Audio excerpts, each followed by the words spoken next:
Puji nama Tuhan, Shalom Bapak Ibu semuanya. Apa kabarnya Bapak Ibu semuanya? Dahsyat ya? Haleluya. Saya percaya setiap kita rindu untuk terus diperlengkapi, rindu untuk belajar tentang kebenaran firman Tuhan.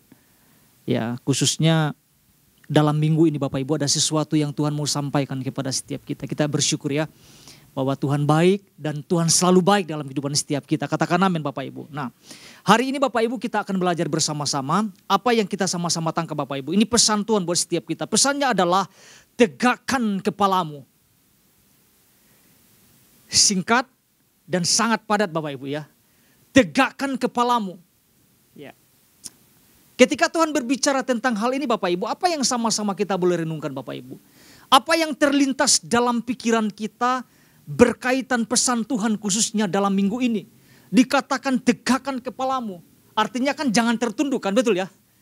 Jangan melihat terus di bawah melulu. Ya kejeduk atau Bapak Ibu kalau lihat ke bawah terus ya. Tuhan bilang tegakkan kepalamu. Ya, Pak Ishak sudah jabarkan ini kepada setiap kita Bapak Ibu. Saya percaya setiap kita menangkapnya ya. Ya, ada banyak contoh-contoh yang Pak Ishak sudah sampaikan kepada setiap kita sehingga sangat memudah kita untuk menangkapnya Bapak Ibu ya. Saya percaya setiap kita boleh menangkap dan mengaplikasikannya di dalam kehidupan setiap kita Bapak Ibu. Ya.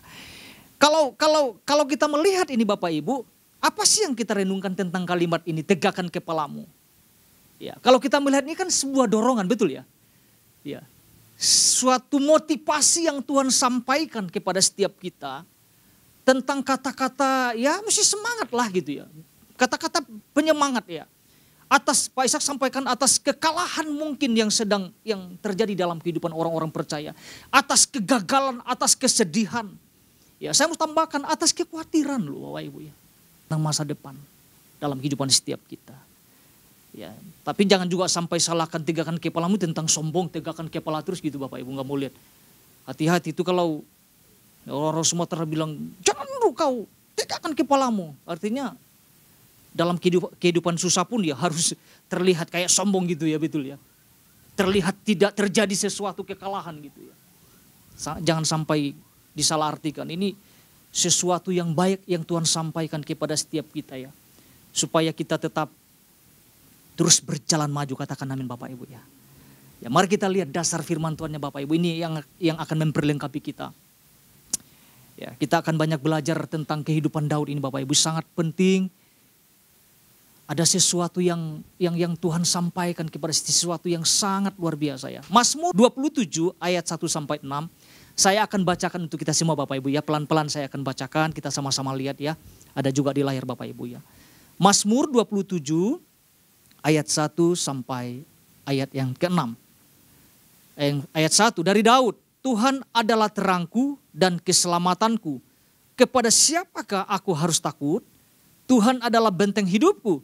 Terhadap siapakah aku harus gemetar? Ketika penjahat-penjahat menyerang aku untuk memakan dagingku, yakni semua lawanku dan musuhku, mereka sendirilah yang akan tergelincir dan jatuh. Ayat 3, sekalipun tentara berkemah mengepung aku, tidak takut hatiku, sekalipun timbul peperangan melawan aku, dalam hal itu pun aku tetap percaya. Ayat 4, satu hal telah ku minta kepada Tuhan, itulah yang kuingini, diam di rumah Tuhan seumur hidupku, menyaksikan kemurahan Tuhan dan menikmati baiknya. Sebab ia melindungi aku dalam pondoknya pada waktu bahaya. Ia menyembunyikan aku dalam persembunyian di kemahnya. Ia mengangkat aku ke atas gunung batu. Ayat yang ke-6 berkata gini Bapak Ibu. Maka besok, minggu depan, bulan depan apa yang firman Tuhan katakan? Maka sekarang, katakan sekarang Bapak Ibu.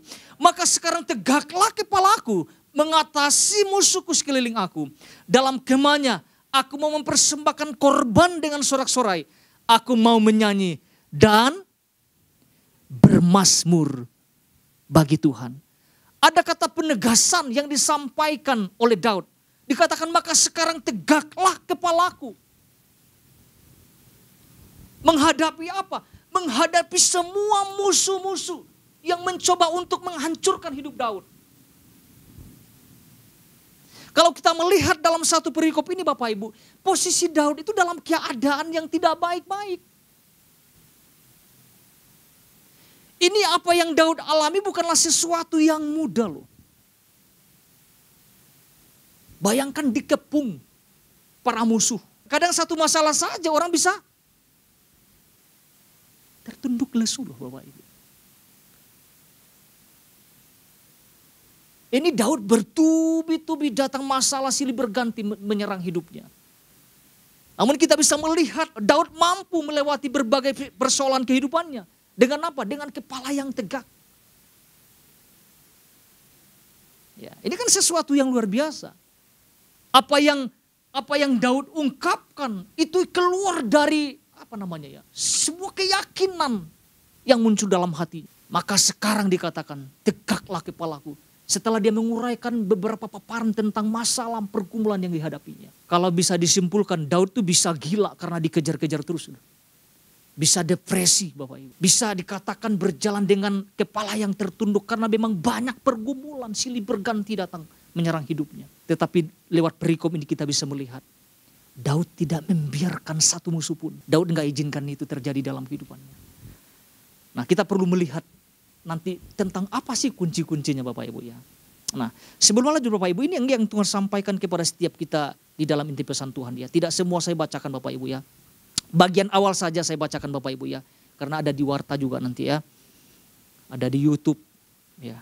Dikatakan gini. Tuhan melihat ada orang-orang percaya yang berjalan dalam kepala yang tertunduk, tanda kutip Bapak Ibu ya. Bukan semata-mata karena lehernya yang tidak cukup kuat untuk menopang kepalanya secara fisik. Melainkan karena secara spiritual merasa ada suatu beban yang sedang menekan dirinya. Sehingga kadang merasa berat untuk berjalan maju dengan kepala yang tegak. Seberapa kita hari-hari ini Bapak Ibu sedang mengalami apa yang Tuhan telah nyatakan ini kepada setiap kita. Saya pernah mengalami ini Bapak Ibu ya. Mungkin pernah saya sudah saksikan ketika saya, ini waktu saya lagi belajar ya di kampus ya. Ada sesuatu lah yang saya buat, sesuatu yang salah sehingga saya harus diskorsing Bapak Ibu ya. Itu udah dipanggil dan ketiga saya masih ingat sekali itu. Ditanyain semuanya kenapa kamu kayak gini.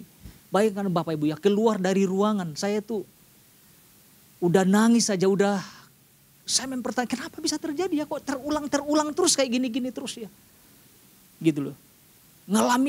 Saya merasa tuh kalah, gagal, ya putus asa. Saya pikir waduh ini udah tamat lah.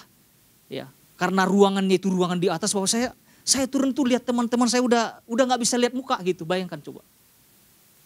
Betapa sedihnya gitu. Maksudnya aduh, hal-hal ini terulang lagi terus gitu. Ya, kapan menangnya gitu ya. Itu terus terjadi terus gitu. Ya ada kesalahan, kenakalan seperti itu Bapak Ibu yang di kampus tidak boleh dilakukan seperti itu ya. Ya, akhirnya saya diutuslah saya masih ingat diutus pertama itu di Cirebon Bapak Ibu. Di Om Steve Mardianto.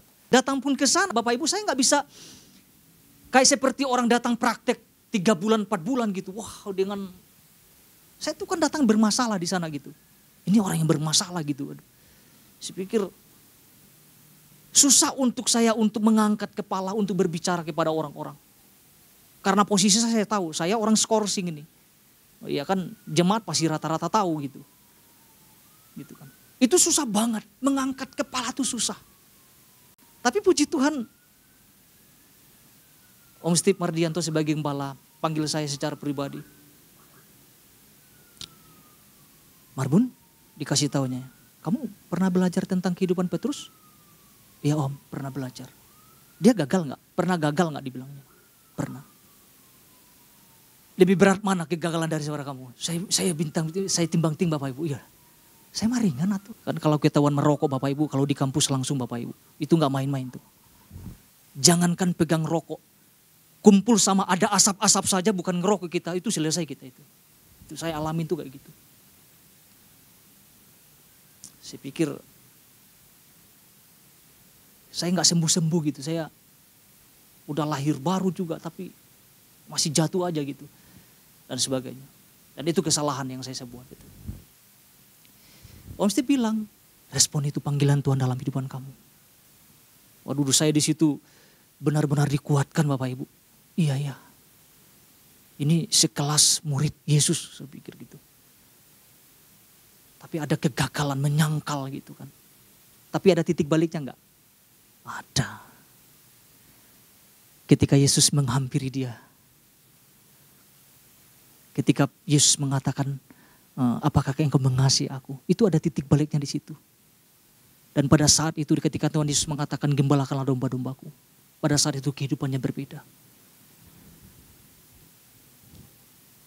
Dan saya mulai, mungkin karena pertobatan tidak sungguh-sungguh Bapak Ibu, jadi jatuh bangun terus di area yang sama gitu. Ya, akhirnya saya balik di kampus, ya udah. Itu pun masih dalam posisi yang saya nggak bisa lihat teman-teman, ya menyapa pun saya agak, itu teman-teman dekat loh Bapak Ibu, karena udah miring aja muka mereka lihat saya gitu. Wah ini mesti benar-benar sungguh-sungguh diharapkan. Kalau nggak sungguh-sungguh jatuh bangun. Ya, akhirnya terjadi lagi gitu Bapak Ibu ya. Saya yang ngalamin lah seperti kepala tertunduk tuh seperti itu. Rasanya mengangkat kepala pun sulit gitu seperti itu ya. Ya, mungkin setiap kita ada pengalaman-pengalaman tertentu Bapak ya, bukan tentang yang apa yang saya alami. Mungkin kegagalan, memulai sesuatu ataupun apa, bekerja sama dengan orang lain dan sebagainya. Ya. Kadang-kadang itu kan menyakitkan ya. Ketika Tuhan sampaikan, ya tegakkan kepalamu, iya ya Tuhan. Iya, maksudnya ya saya punya Tuhan gitu loh. Saya punya Tuhan yang selalu menyertai, memberkati, menolong, ya kan. Ya, bahkan mengubahkan dan segala sesuatunya. Ya, jadi kita sama-sama tangkap ini Bapak Ibu ya. Tuhan katakan tegakkan kepalamu. Ada dua hal yang disampaikan Pak Ishak. Yang pertama, secara cepat Bapak Ibu ya. Dikatakan jadikan Tuhan sebagai tempat persembunyian di mana kita akan memiliki rasa aman yang sejati. Gak ada tempat lain Bapak Ibu selain di dalam Tuhan. Yang kedua, jadikan perjumpaan. Nah ini perjumpaan Bapak Ibu, ini sangat penting nih. Ini yang saya saksikan tentang ini perjumpaan. Perjumpaan kita itu mesti benar gitu. Ya. Jadikan perjumpaan pribadi dengan Tuhan sebagai titik balik penting dalam hidup kita. Kalau tidak mengalami perjumpaan ini Bapak Ibu, itu sulit. Ya kalau cuma sekedar ikut-ikutan, tidak ada pertobatan yang sungguh-sungguh, ini sulit. Akan terus jatuh terus bangun. Jatuh lagi. Kalau nggak ada pertobatan yang sungguh-sungguh. Kalau nggak ada perjumpaan yang sangat mengubah hidup kita. Ya, ini Pak Ishak sudah jabarkan dan saya mendapatkan poin dalam kehidupan saya. Iya. Ini pentingnya punya titik balik perjumpaan itu dengan Tuhan dalam kehidupan setiap kita masing-masing. Pagi hari ini Bapak Ibu tidak akan panjang-panjang, kita akan belajar satu hal. Apalagi yang sama-sama kita boleh tangkap Bapak Ibu berkaitan persentuhan dalam minggu ini. Ini yang saya mau sampaikan, jadikan Tuhan sebagai sumber segala sesuatunya. Jadikan Tuhan sebagai sumber segala sesuatunya atas hidup setiap kita. Iya. Atau atas apapun yang kita hadapi. Ya, kita akan melihat ya Bapak Ibu, kita akan belajar lewat kehidupan pribadi Daud ya. Apa yang Daud lakukan sehingga mampu melewati segala sesuatunya dengan kepala yang tegak. Ya, saya akan bagi 3 bagian ya Bapak Ibu ya. Bagian A, bagian B, bagian C. Bagian yang pertama Bapak Ibu, apa sih kuncinya gitu ya. Apa sih yang sama-sama kita tangkap melalui kehidupan Daud? Yang pertama gini Bapak Ibu, Daud mendeklarasikan bahwa Tuhan adalah terangnya, sebagai keselamatannya, dan juga benteng hidupnya. Nah kita mau belajar sama-sama ini Bapak Ibu ya. Daud mendeklarasikan bahwa Tuhan adalah terang kehidupannya, keselamatannya, dan benteng hidupnya. Ya kita bisa lihat di Mazmur pasal 27 ayat 1 berkata gini Bapak Ibu. Dari Daud, Tuhan adalah terangku dan keselamatanku. Kepada siapakah aku harus takut? Ini kan satu deklarasi yang sangat luar biasa. Tuhan adalah benteng hidupku, terhadap siapakah aku harus gemetar? Daud mempertanyakan, kalau Tuhan yang menjadi benteng kehidupannya, siapakah yang membuat dia takut? Apa yang membuat dia takut? Tidak ada, sesungguhnya tidak ada gitu loh. Ya. Kalau kita melihat ayat ini, pesan ini ditujukan kepada semua lawan-lawannya. Ada sebuah deklarasi, kalau boleh saya katakan deklarasi iman.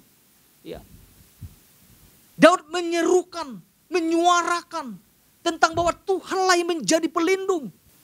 Gak ada alasan yang membuat Daud gemetar menghadapi musuh-musuhnya. Karena dia tahu, dia memposisikan, dia ayat pertama dia ungkapkan sesuatu yang sangat dahsyat. Tuhan adalah keselamatanku, Tuhan adalah terangku. Bukankah firman Tuhan mengatakan jika Tuhan di pihak kita, siapakah lawan kita? Gak ada yang bisa melawan kita. Ya. Di dalam Matius pasal 11 ayat 28 mengatakan, marilah semua yang letih lesu dan berbeban berat, aku akan memberikan kelegaan kepadamu. Daud tahu tentang posisi ini. Kadang hal yang membuat orang tertunduk lesu akibat pergumulan hidup, kan betul Bapak Ibu ya. Ada tekanan-tekanan yang muncul menghimpit kehidupan seseorang. Ya. Kalau kita melihat perikop ini seharusnya gini, Daud tuh harusnya tertunduk, jalan tertunduk karena banyak masalah yang dihadapinya. Apa yang Tuhan nyatakan, Tuhan berikan itu ada apa ya, itu memang kenyataannya yang Tuhan lihat gitu. Melihat keadaan sekarang Bapak Ibu ya. Keadaan ekonomi dunia sekarang, waduh. Lihat sekarang ada berita Spanyol Bapak Ibu. Mati lampu Bapak Ibu. Saya bisa membayangkan ya, di sebuah kota gitu ya, kota besar gitu ya. Gak ada lampu tiba-tiba Bapak Ibu. Udah ada banyak kerugian yang terjadi. Gak bisa ngapa-ngapain, ngidupin air gak bisa, masak gak bisa, ngapa-ngapain gak bisa. Melihat keadaan dunia yang sekarang Bapak Ibu, membuat kita sebenarnya bisa tertunduk, berjalan tertunduk. Tetapi kalau kita tahu siapa yang membela kita, siapa pelindung kita, kita akan terus berjalan tegap Bapak Ibu. Lihat sekarang serba sulit. Keadaan dunia serba sulit, keadaan bangsa serba sulit, korupsi terus meningkat. Saya pikir makin banyak orang gila ya pikir gitu. Saya nggak tahu Bapak Ibu mengikuti berita atau tidak ya. Kaget aja melihat itu Spanyol mati lampu 24 jam. Gelap aja gitu. Itu kan gambaran-gambaran yang terlihat sekarang Bapak itu menakutkan. Bicara ekonomi, waduh menakutkan. Pencurian, perampokan, marak berita-beritanya lihat. Itu karena keadaan sulit. Lapangan pekerjaan, waduh semakin sulit ditemukan. PHK di mana-mana. Melihat keadaan seperti itu, kadang membuat, makanya Tuhan ketika tegakkan kepalamu. Oh iya. Kita harus mengenal siapa Tuhan kita. Jadi juga berjalan kepala tertunduk juga bukan karena atmosfer yang terjadi dalam bangsa kita saja. Tapi kadang-kadang juga orang-orang percaya hidup dalam dosa. Kadang berjanji Tuhan, aku nggak mengulangi, saya tidak akan mengulangi hal-hal yang keterikatan seperti ini. Kadang-kadang ketika terjadi lagi, kadang-kadang langsung lemas lagi, aduh jatuh lagi. Oh tidak sedikit orang-orang berjuang dengan hal keterikatan loh Bapak Ibu. Pingin sembuh. Coba ya, maaf ya Bapak Ibu. Misalnya orang gemuk menguruskan badan. Ya, mumpung saya lagi ngomongin tentang adik istrinya adik saya kan agak badannya itu. Kan saya pernah calling Bapak Ibu ya. Saya telepon, saya ingatkan adik saya Barman. Itu makin parah, aku bilang tolonglah, maksudnya kamu temanin olahraga. Saya pikir semangat di awal-awal, semangat 1 minggu semangat lari pakai jaket itu biar kayak tentara gitu lari, biar keluar keringat. 1 minggu hanya bertahan, selebihnya makan terus Bapak Ibu. Saya pikir hopeless sudah, dibilang sama adik saya, saya udah susah memang kayak gini gitu. Saya pikir berjuang, gagal lagi, berjuang lagi. Ya gimana tuh? Sambil lari lihat bakso Bapak Ibu, ya mantap kali ya itu kan. Ya bukan kurus itu namanya itu, menambah berat badan gitu ya. Ya saya ngomongin orang lain, ini ngomongin adik sendiri Bapak Ibu. Karena saya lihat parah, sampai saya beli minuman yang buat penurun gitu ya, supaya turun lah. Ya saya memperhatikan keluarga gitulah maksudnya. Beli tela di sana di yang terkenal tokonya ya. Karena saya nggak dibayar, saya nggak ngomongin apa-apa ya. Saya kasih kirim. Ya oke, sebenarnya oke, turun 2 kilo gitu. Tapi memang panggilannya untuk makan beratnya itu susah banget loh. Adik saya ini sampai nyerah juga, bang udah biarin aja lah katanya. Jangan biarin nanti bisa out, saya bilang gitu. Kadang-kadang ada pergumulan, Tuhan saya mau berhenti dalam hal yang keterikatan misalnya gitu. Kadang ketika gagal, aduh gagal lagi ya. Kadang itu membuat orang tertunduk. Berjanji kepada diri sendiri tetapi mengulanginya kan gitu. Seberapa kita sedang mengalami perjuangan kayak gitu Bapak Ibu. Saya mau meninggalkan ini. Tetapi jatuh lagi. Jangan salah, ada banyak orang-orang berjuang tentang hal ini. Dalam satu perkara saja, itu membuat rapuh. Jadi ada deklarasi, Daud mendeklarasikan sesuatu. Waktu deklarasi kemenangan sudah terjadi belum Bapak Ibu? Kira-kira pergumulannya tiba-tiba hilang begitu saja? Enggak. Tapi ada deklarasi. Siapa yang menyertai, siapa yang membentengi, siapa yang menyelamatkan. Ketika saya mempelajari tentang Tuhan adalah terangku, makanya Daud tidak terseok-seok berjalan karena ada firman yang menerangi hidupnya. Ada terang Kristus. Mau gak kita deklarasi yang sama yang dikatakan Daud? Tuhan adalah terangku, Tuhan ada keselamatanku, Tuhan adalah benteng hidupku. Kepada siapakah aku harus gemetar? Seharusnya gak ada sesuatu apapun yang membuat kita gemetar kalau kita berjalan sama Tuhan. Katakan amin Bapak Ibu. Gak ada sebenarnya. Itu bagian pertama. Bagian kedua. Bagian kedua sangat singkat dan sederhana Bapak Ibu. Daud menghidupi firman Tuhan atau perkataan Tuhan. Mazmur 27 ayat 8. Pak Ishak sudah jabarkan juga tentang ayat ini Bapak Ibu. Dikatakan hatiku mengikuti firman-Mu. Katakan hatiku mengikuti firman-Mu Bapak Ibu. Ini sebenarnya kerinduan Tuhan loh Bapak Ibu. Dikatakan hatiku mengikuti firman-Mu. Carilah wajahku, apa yang Daud lakukan.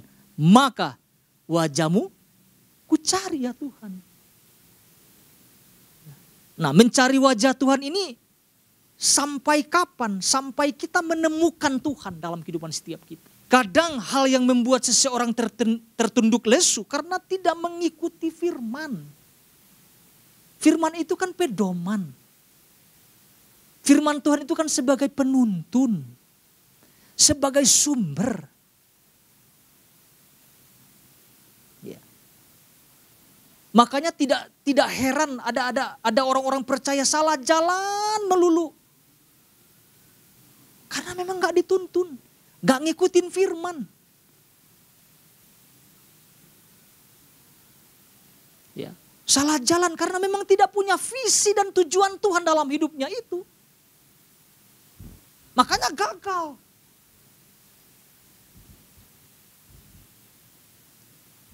Ngalami kegagalan karena gunakan kekuatan sendiri. Firman Tuhan mengatakan terkutuklah orang yang mengandalkan dirinya sendiri dan mengandalkan manusia. Kena tipu melulu. Karena memang tidak punya ketajaman, gak ada firman. Iblis puas kerjain orang-orang kayak gitu. Orang yang gak hidup mengikuti firman, dikerjain sama iblis. Babak belur Bapak Ibu hidupnya. Ya. Daud memberikan sesuatu yang sangat luar biasa. Dia mengikuti, dikatakan aku mengikuti firman. Kalau Tuhan sampaikan jangan khawatir. Maka kita gak perlu khawatir kan? Betul Bapak Ibu ya? Tentang hal apapun juga. Tentang masa depan. Kalau Tuhan bilang aku akan menyertaimu. Percaya saja Tuhan pasti akan menyertai sampai kapanpun. Tapi kita banyak melihat orang-orang percaya mulai berjalan dengan tertunduk lesu. Karena memang gak ada yang nuntun. Di tengah-tengah pergumulan hidup yang kita hadapi hari-hari ini. Kalau kita nggak ikut firman Tuhan, kalau kita nggak mengikuti firman, kita nggak menghidupi firman Tuhan, selesai kita. Akan salah arah terus. Kita tidak akan sampai kepada tujuan yang Tuhan sudah rancang di dalam kehidupan setiap kita. Jangan sampai kita tidak memperhatikan ini Bapak Ibu. Ya. Oh saya kan sudah baca firman Tuhan, bukan gitu maksudnya, bukan. Tapi mengikuti. Setiap keputusan yang kita ambil, lihat sesuai nggak firman Tuhannya. Apa kata firman Tuhannya? Jangan berseberangan terus. Maka kegagalan yang terjadi dalam kehidupan setiap kita. Kalau selama itu bertentangan, selama itu tidak sesuai dengan apa yang Tuhan tuntun. Yang akan kita lihat adalah kekalahan, kegagalan, kesedihan. Itu yang akan terus menghimpit. Kenapa Daud tidak gunakan caranya sendiri saja? Gitu kan. Ketika menghadapi musuhnya, dia lawan saja. Dia juga kan seorang pelawan. Tapi cara Tuhan mengikuti firman. Daud bukannya tidak bisa melawan. Tapi Daud lebih memilih masuk dalam hadirat Tuhan. Dikatakan masuk dalam pondoknya Tuhan, rumahnya Tuhan. Apa yang dia perhatikan? Firman. Firman itu dasar kekuatan buat kita. Firman itu akan terus meneguhkan kita di tengah kesukaran yang kita hadapi. Coba orang-orang sedang lagi berduka Bapak Ibu. Bukan kata-kata motivator yang kita berikan. Kasih firman. Kasih firman. Itu akan meneguhkan. Itu akan menguatkan. Karena firman Tuhan itu hidup. Katakan firman Tuhan hidup Bapak Ibu. Firman Tuhan tidak akan pernah gagal. Ketika firman Tuhan diperkatakan, firman itu tidak akan pernah gagal. Jangan kasih kata-kata motivator. Menurut si ini, wah, jangan. Kasih firman, kasih firman. Daud hidupin ini. Dan juga saya merenungkan nih ketika saya mempersiapkan, iya ya. Nggak semudah itu ya, gitu maksudnya. Mengikuti firman Tuhan kadang itu bertentangan dengan daging kita. Kalau Tuhan bilang kamu ke kiri, maka kita nggak boleh langgar. Maka kita harus ke kiri. Akan menjadi sulit kalau Tuhan bilang kamu ke kiri, kita mau ke kanan. Coba aja kalau melanggar. Jalan ini apa yang kita putuskan. Buntu. Gak jelas ke depannya. Tapi kalau ikut Tuhan sekalipun kelihatannya sukar. Ujungnya dahsyat Bapak Ibu. Sehingga waktu kita berjalan tidak tertunduk, kepala gak tertunduk.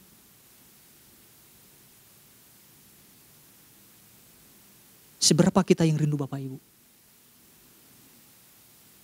Mengikuti firman Tuhan di dalam kehidupan setiap kita. Menghidupi firman dalam kehidupan setiap kita.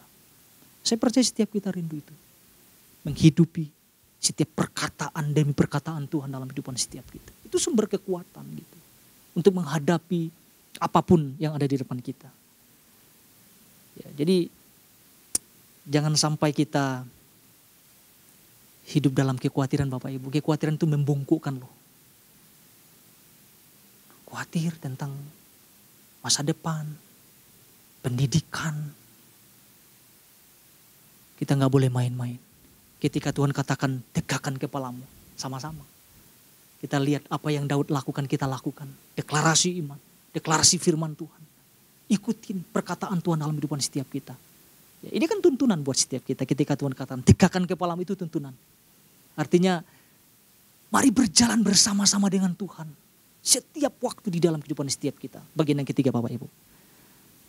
Bagian ketiga, Daud menantikan Tuhan. Kita lihat Mazmur 27 ayat 14. Nantikanlah Tuhan. Kuatkanlah dan teguhkanlah hatimu. Ya, diulangi lagi. Nantikanlah Tuhan. Berulang-ulang dikasih tahu, nantikan Tuhan, nantikanlah Tuhan gitu loh. Itu penting. Ya. Ya, artinya pemazmur menyampaikan perkataan ini bukan saja untuk menguatkan dirinya secara pribadi. Tetapi pesan ini dia sampaikan untuk menguatkan setiap orang-orang yang sedang berada dalam situasi yang sukar dan sulit.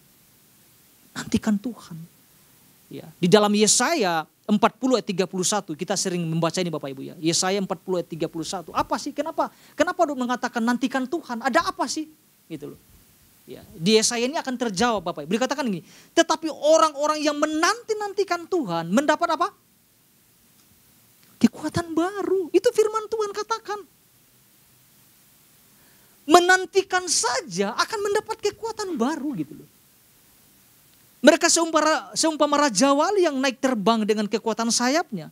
Mereka berlari dan tidak menjadi lesu.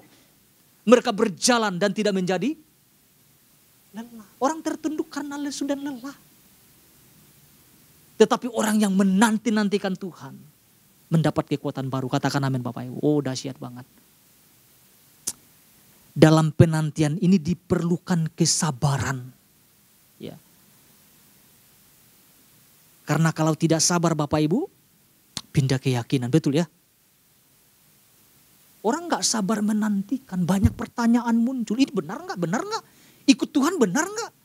Janji Tuhan ini benar apa enggak? Sehingga banyak pertanyaan-pertanyaan akhirnya meninggalkan Tuhan loh. Ada orang-orang gak sabar menantikan tentang janji Tuhan. Karena tidak sabar banyak orang menjual Yesus sekarang. Apa maksudnya menjual Yesus? Bikin podcast, jual nama Yesus, cari uang di situ. Bikin YouTube. Ketidaksabaran membuat orang itu juga berjalan dengan tertunduk. Jadi saya sampaikan, kadang-kadang banyak pertanyaan-pertanyaan yang berlintasan, yang muncul di kepala setiap orang-orang percaya. Benar enggak ya Tuhan ya? Benar enggak ya? Janji Tuhan benar tergenapi enggak ya? Akhirnya mungkin enggak terjawab. Nanya kepada orang yang salah. Lari ke dukun, kemana-mana larinya. Makin salah lagi Bapak Ibu ya. Nanti-nantikan Tuhan. Daud ungkapkan ini karena dia lakuin gitu. Sekalipun pertolongan Tuhan belum nyata, Daud tetap menanti-nantikan Tuhan dalam kehidupannya.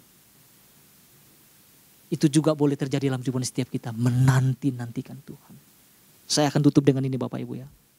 Kita pernah belajar tentang Hana ya. Sedikit saja Bapak Ibu tentang Hana. Apa pergumulan Hana Bapak Ibu ya? Pingin punya anak, betul ya? Waduh. Dia bergumul, bahkan Alkitab mengatakan bahkan sampai bersusah hati dan tidak mau makan dan mukanya muram. 3 itu Bapak Ibu. Bayangkan kalau saya betapa pedihnya, betapa sakit hatinya lihat penina yang punya diledek-ledek terus dia. Ya, mandul gitu sih gitu. Bahkan Imam Eli melihat ya komat kamit waktu dia berdoa. Kenapa kamu mabuk dikatakan gitu kan.